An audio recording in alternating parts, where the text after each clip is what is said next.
इस फिल्म की कहानी एक ऐसे लड़के के ऊपर आधारित है जो एक लड़की के बेड के नीचे छुप जाता है और फिर वो लड़की रात को अपने हस्बैंड के साथ जो भी कार्यक्रम करती है वो लड़का उन्हें छुपकर देखता रहता है। अब ये लड़का कौन है और वो ऐसा क्यों कर रहा है, ये हम आज की इस एक्सप्लेनेशन में देखने वाले हैं। आज मैं जिस फिल्म को एक्सप्लेन करने वाला हूँ उसका नाम है अंडर योर बेड और ये फिल्म 2019 में रिलीज हुई थी। कहानी शुरू होती है और हम मित्सुई नाम के एक लड़के को देखते हैं जो किसी लड़की के घर में उसके बेड के नीचे छुपा हुआ था। वो उस लड़की के पैरों को नीचे से देख ही रहा होता है कि तभी वहाँ पर उसका हस्बैंड आ जाता है और वो उस लड़की को बेड पर फेंक देता है। तभी मित्सुई उन दोनों के कपड़े उतरते हुए देखता है और फिर वो देखता है कि उसके ऊपर वाला बेड जोर जोर से हिल रहा है। वो लड़की दर्द से बहुत चिल्ला रही होती है जैसे कि उसके साथ कोई जबरदस्ती कर रहा हो।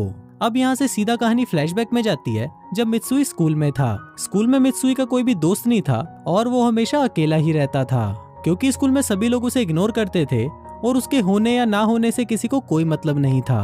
अब ऐसे ही टाइम बीतता है और मित्सुई कॉलेज पहुंच जाता है। फिर एक दिन क्लास में मित्सुई का टीचर उससे एक क्वेश्चन पूछता है जो उसे पता नहीं था। तभी पीछे से उसे चिहिरो नाम की एक लड़की आवाज लगाती है और उसे अपनी नोटबुक देती है। अब ये देखकर मित्सुई को बहुत अच्छा लगता है क्योंकि इससे पहले उसके साथ इतना अच्छा बिहेव किसी ने नहीं किया था। फिर क्लास के बाद मित्सुई घबराते हुए चिहिरो से कॉफी के लिए पूछता है जिसके लिए चिहिरो भी हाँ बोल देती है। इसके बाद कॉफी पीते हुए चिहिरो मित्सुई से उसकी हॉबीज के बारे में पूछती है जिस पर वो बोलता है कि उसे ट्रॉपिकल फिशेस बहुत पसंद है और उसका पूरा घर एक्वेरियम से भरा हुआ है। वो चिहिरो को बोलता है कि वो उसके घर में भी एक एक्वेरियम सेट कर सकता है जिसके लिए चिहिरो भी मान जाती है। फिर अगले दिन मित्सुई चिहिरो के घर पर एक्वेरियम सेट करने के लिए जाता है पर उसे वहाँ पर चिहिरो नहीं मिलती। इसके बाद कहानी 11 साल आगे शिफ्ट होती है जहाँ हमें पता चलता है कि मित्सुई आखिरी बार चिहिरो से उस कैफे में मिला था और उसके बाद से वो आज तक चिहिरो से कभी नहीं मिला। पर वो अभी भी चिहिरो को भुला नहीं पाया है और आज तक उसे ही ढूंढ रहा है। फिर ऐसे ही एक दिन उसे कुछ डिटेक्टिव्स की मदद से चिहिरो का पता मिल जाता है जिसको पाकर वो बहुत खुश होता है। पर इसके साथ ही उसे ये भी पता चलता है कि चिहिरो की अब शादी हो चुकी है और उसकी एक छोटी बेटी भी है। अब मित्सुई तुरंत ही उसके घर की तरफ निकल जाता है और उसके घर के बाहर छुपकर उसका इंतजार करने लगता है। और फिर जब चिहिरो अपने घर से बाहर आती है तो वो काफी कमजोर और उदास दिख रही थी। वो मित्सुई के पास से निकल जाती है लेकिन वो उसे पहचान नहीं पाती। अब मित्सुई उसे देखकर हैरान हो जाता है कि इन 11 सालों में ऐसा क्या हुआ कि चिहिरो की ऐसी हालत हो गई। इसलिए मित्सुई डिसाइड करता है कि वो चिहिरो को पहले की तरह खुशमिजाज बनाएगा। इसके लिए वो उसके घर के ही सामने एक एक्वेरियम शॉप रेंट पे लेता है और उसी बिल्डिंग के 3rd फ्लोर पर वो रहने भी लगता है। वो अपने रूम की दीवार पर चिहिरो की एक फोटो लगाता है और साथ ही वो वहाँ पर चिहिरो की एक ड्रेस पहनी हुई डमी को भी रखता है क्योंकि मित्सुई जब उस डमी को छूता है तो उसे लगता है कि चिहिरो उसके पास ही है। फिर रात को मित्सुई एक टेलीस्कोप की मदद से चिहिरो पर नजर रख रहा था जो कि अपने हस्बैंड के साथ डिनर कर रही थी। पर तभी अचानक उसके हस्बैंड के पिछवाड़े में चुल सी मचती है और वो चिहिरो को वहीं पर ही पीटने लग जाता है जिसको देखकर मित्सुई भी हैरान हो जाता है।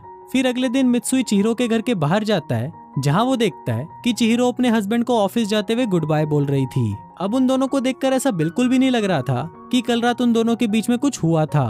पर जैसे ही चिहिरो मुड़ती है तो हम देखते हैं कि पीटने की वजह से उसकी एक आंख सूज गई थी। अब ये देखकर मित्सुई भी समझ जाता है कि चिहिरो और उसके हस्बैंड के बीच में कुछ भी ठीक नहीं चल रहा।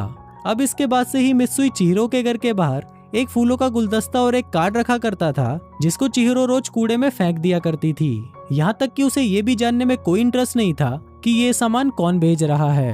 फिर एक दिन चिहिरो मित्सुई की एक्वेरियम शॉप पर आती है जिसको देखकर मित्सुई बहुत खुश हो जाता है। वहाँ चिहिरो को एक फिश बहुत पसंद आती है पर वो फिश बहुत महंगी थी तो चिहिरो वहाँ से जाने लगती है। पर तभी मित्सुई उसे रोकते हुए बोलता है कि आज हमारी शॉप की ओपनिंग है इसलिए हम अपने पहले कस्टमर को फिश फ्री में दे रहे हैं। ये सुनकर चिहिरो बहुत खुश हो जाती है और मित्सुई ने भी ऐसा इसलिए किया क्योंकि वो चिहिरो को उदास नहीं देख सकता था। इसके बाद मित्सुई चिहिरो के घर पर फिश टैंक फिट करने के लिए जाता है और फिर टैंक लगने के बाद चिहिरो बहुत ज्यादा खुश हो जाती है और उसे खुश देखकर मित्सुई को भी बहुत अच्छा लगता है। तभी वहाँ चिहिरो किसी काम से दूसरे कमरे में चली जाती है और मित्सुई मौका देखकर उसके घर की चाबी चुरा लेता है और फिर कुछ देर बाद वो उस चाबी की कॉपी बनाकर उसे वापस उसी जगह रख देता है। इसके साथ ही वो एक लाइटर में माइक भी फिट कर देता है और वो उसे चिहिरो के बेडरूम में रख देता है ताकि वो उसके और उसके हस्बैंड के बीच की सारी बातें सुन सके। इसके बाद मित्सुई वापस अपने घर आ जाता है और फिर रात को जब चिहिरो का हस्बैंड वापस घर पर आता है तो उस माइक की मदद से मित्सुई को पता चलता है कि चिहिरो का हस्बैंड उसे बहुत मारता पीटता है। अभी सुनकर मित्सुई को बहुत ज्यादा बुरा लगता है पर वो बेचारा कुछ कर नहीं सकता था। फिर अगले दिन जब चिहिरो अपनी बेटी को घुमाने के लिए बाहर जाती है तब मित्सुई चुपके से उसके घर में जाकर फिश टैंक को साफ कर देता है और साथ ही वो लाइटर में माइक की बैटरी को भी चेंज कर देता है। अब ऐसे ही करते हुए कुछ दिन बीत जाते हैं और फिर एक दिन हम देखते हैं कि मित्सुई चिहिरो के घर में से सफाई करके बाहर निकल ही रहा होता है कि तभी उसे याद आता है कि वो अपनी डुप्लीकेट चाबी तो चिहिरो के कमरे में ही भूल गया है। पर तभी वहाँ पर चिहिरो भी वापस अपने घर आ जाती है। अब मित्सुई के पास दूसरा कोई रास्ता नहीं था, इसलिए वो चाबी को वहीं छोड़कर वहाँ से चला जाता है। अब ऐसे ही कुछ दिन और बीत जाते हैं और अब मित्सुई को लगने लगता है कि रोज चिहिरो के घर पर ऐसे आना जाना ठीक नहीं है। इसलिए वो एक दिन पूरी तैयारी करके चिहिरो के घर पर जाता है और उसके बेड के नीचे जाकर छुप जाता है। फिर रात को जब चिहिरो का पति वापस आता है तो मित्सुई चिहिरो के साथ हो रही जबरदस्ती को उसके बेड के नीचे से महसूस करने लगता है। इसके बाद अगले दिन जब चिहिरो का हस्बैंड सोकर उठता है तो उसे वहाँ पर मित्सुई का भेजा हुआ एक कार्ड मिल जाता है। अभी देखकर उसको बहुत गुस्सा आता है और फिर वो चिहिरो को कुत्ते की तरह पीटना शुरू कर देता है, क्योंकि उसे ऐसा लग रहा था कि चिहिरो का किसी के साथ अफेयर चल रहा है। अब मित्सुई भी ये सब देखकर रोने लगता है, क्योंकि चिहिरो की ये हालत उसी के ही भेजे हुए कार्ड की वजह से हुई थी। फिर आधी रात को जब चिहिरो का हस्बैंड सो जाता है तब मित्सुई उसके बिस्तर के नीचे से बाहर निकलता है और भागता हुआ उसके बाथरूम में जाता है। वहाँ वो देखता है कि चिहिरो के हस्बैंड ने उसे मार मार कर अधमरा कर दिया है और वो बाथरूम में ही बेहोश पड़ी है। तभी मित्सुई उसे बाथटब से बाहर निकालता है और उसके शरीर को एक ब्लैंकेट से ढककर वहाँ से वापस अपने घर चला जाता है।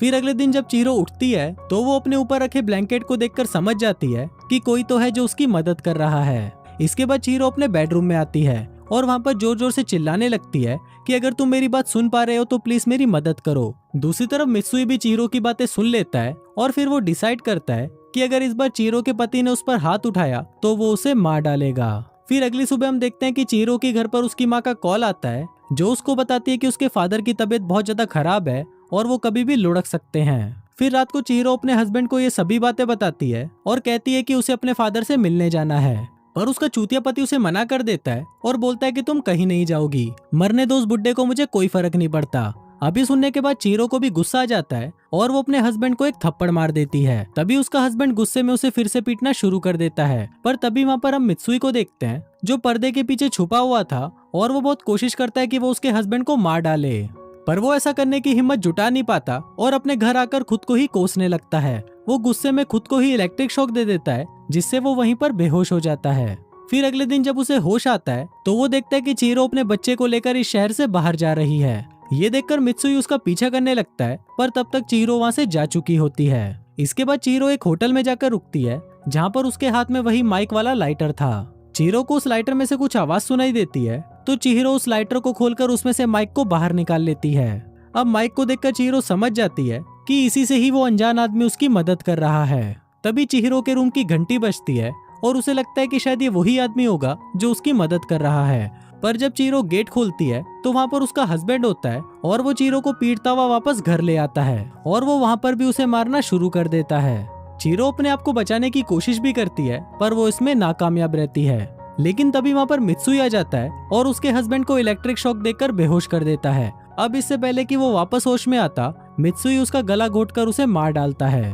वहाँ चिहिरो देखती है कि ये वही एक्वेरियम वाला आदमी है, पर वो उसे पहचान नहीं पा रही थी कि ये वही लड़का है जिससे वो 11 साल पहले मिली थी। फिर अगले दिन मित्सुई पुलिस स्टेशन जाकर खुद को सरेंडर कर देता है। वहीं दूसरी तरफ चिहिरो उससे मिलने उसके घर पर आती है, लेकिन वहाँ पर कोई नहीं होता, पर उसे वहाँ पर उसके कॉलेज की कुछ फोटोज मिलती हैं, जिसको देखकर उसे याद आ जाता है कि ये उसका क्लासमेट मित्सुई है। इसके बाद चिहिरो भागते हुए पुलिस स्टेशन जाती है और मित्सुई को उसका नाम लेकर बुलाती है। अब चिहिरो के मुंह से अपना नाम सुनकर मित्सुई बहुत खुश हो जाता है और इसी के साथ ही ये फिल्म यहीं खत्म हो जाती है।